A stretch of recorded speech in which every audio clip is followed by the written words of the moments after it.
Right now, Amuse exists as a label and a distributor, offering a variety of services. On the label side, we have a few different tiers, ranging from like a label deal, a distribution deal, and now we're about to introduce an invite-only kind of deal or tier. Dope. Yeah. So I want to kind of dig into that a little bit, right? You have the label, you have the distribution side, and we have, obviously, we're being honest, you know, there's a ton of distribution opportunities out there. There's a bunch of labels, but we were really attracted to you guys specifically because we feel like you're innovating in that space and doing it differently.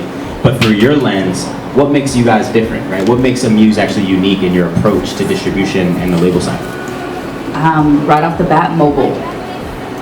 When I first figured out what Amuse was, somebody said, we're available on mobile. And I said, what do you mean mobile? Like everybody has a website, everybody has something. They're like, no, we have an app. You can literally, you don't even have to keep the file on your phone. You can upload on the go and just keep it pushing from any part of the world.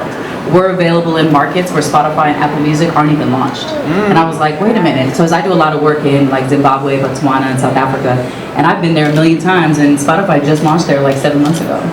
So I've been in studios where people haven't had an opportunity and have to use a VPN from some other major territory just to upload their music. Or if they're collaborating with somebody in Philly, they need to be able to have that person upload it for them. So to be able to not just do that, but then to do it from just your mobile device, I was sold. And then that is the key thing. I think distribution is pretty basic, right? Sure. Pretty straightforward. You're trying to get your music out to the world. There's really, you know, a few steps to it. But what really makes it different is the ability to do it on the go. That's dope. Rebecca, I gotta ask you a real question, right? Please. Because at Rec, right, our whole thing is empower creators to do more of what they love, right? We do also tout this mantra of independent doesn't mean alone, right? Because we believe in community, we believe in doing things together. But when we talk about independent artists, there's this kind of two sides of the spectrum where it's like, yo, I want to be independent, I want to own all my stuff, I want to retain that ownership. But then on the other side, it's like, I want partners who can help me get as much visibility as possible and be able to really like turn things up and have that support of what some folks would call a machine, right? When you guys think about Amuse on the label side, like where do you guys kind of fit in between, and how do you balance like supporting artists and like owning equity and doing their thing, but also like getting access to the tools to really play in the big ones? I mean, I can't even, because I've been in music my entire career, I can't even imagine what it's like to be an artist in this day and age, to go on, you know, when I started, there was barely the World Wide Web back then, but to go on and be like, there's 100 different places I could go. Like, how do I decipher between what's right for me? And Amuse might not be right for everybody. I always say that. I'm not trying to be right for everybody. I'm trying to be right for the right people at the right time. Respect that. Right? And what I think is really interesting is that we do have different tailored deals. The whole idea is to make sure that it tailors to you. If you've ever had a shirt that fits just right, or ever had a suit that just is like tailored to your body type, that's how I want our deals to feel. I want it to be like, you're a la carte this. Maybe you don't need marketing services. Maybe you have a whole crew that already does that for you, and maybe you just need some playlisting, or maybe you just need some brand partnerships. I want people to be able to pick from a menu and eventually be able to pick what's right for them. That's dope. I think even that alone, right? Like boutique and like just like tailoring the needs, right, to the specific. I don't need to compete with DistroKid, right? We don't need to be on that level. That's 35. They have 35% of the market share. There's only so many artists in the world, right? That there's not going to be that many more people in the world who are actually talented artists, right? There is a level of covetedness in this business and a very unique quality to artistry that I strongly believe in. But the way we stand out is that I really want to make sure that the community matters. I want to make sure that it's a conversation. It's in rooms like this where Amuse is present. I don't need to be main stage. We could just be in, let's be a household name where you got a chance to do what you love and have a tool that takes it from, you know, the place that you created it all the way out to the world. Look, and I'm gonna be honest, I wasn't gonna use the D word, DistroKid. I wasn't gonna do it, but you did it. I don't mind, because I'm not nervous. But I know there's a lot of realness in what you're saying, because I was having a conversation with my man Riley, and I think love Riley. Where's Riley? What up, Riley? Yes, Riley. You ride for Riley and Amuse, let me tell you.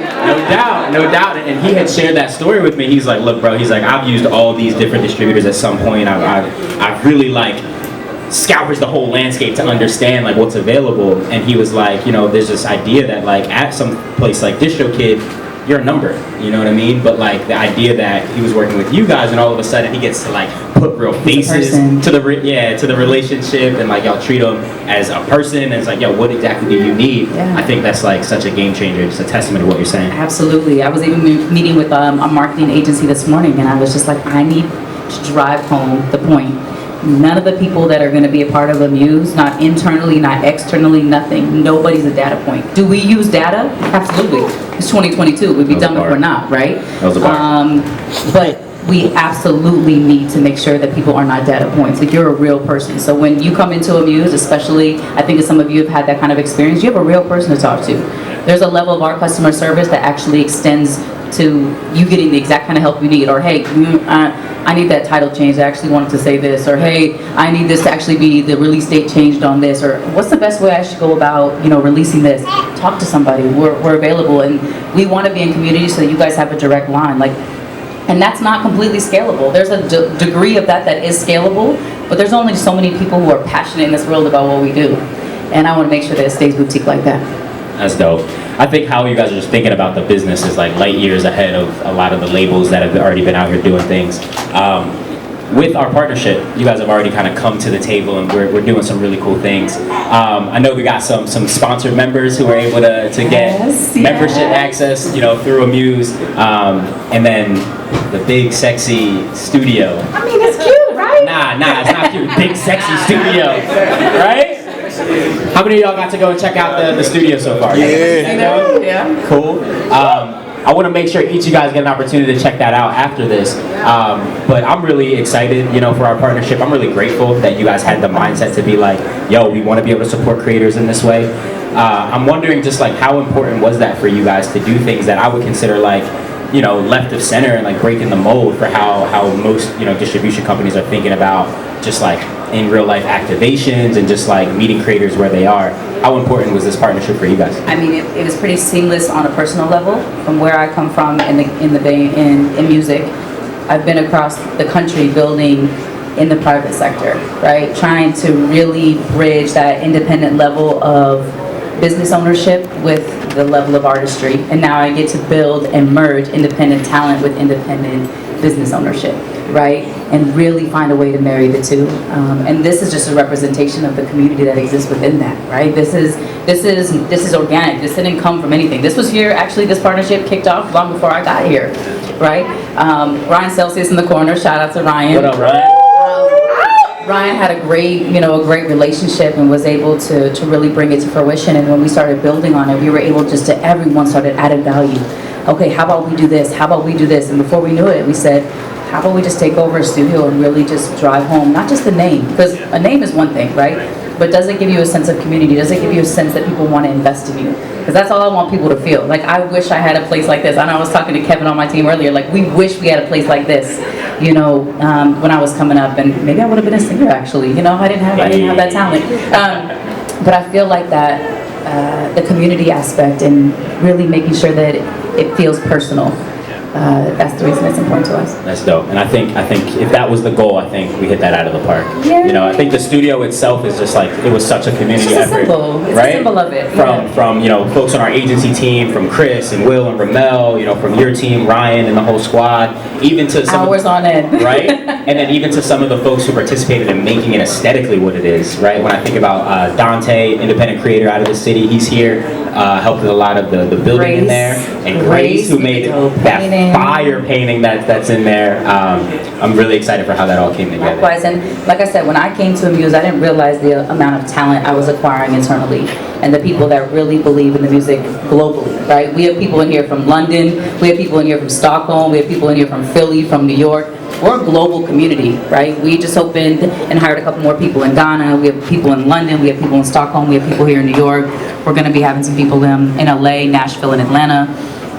We just want to be present, right? Wherever you go, I want you to feel like you got Amuse in your pocket with you. That's fire.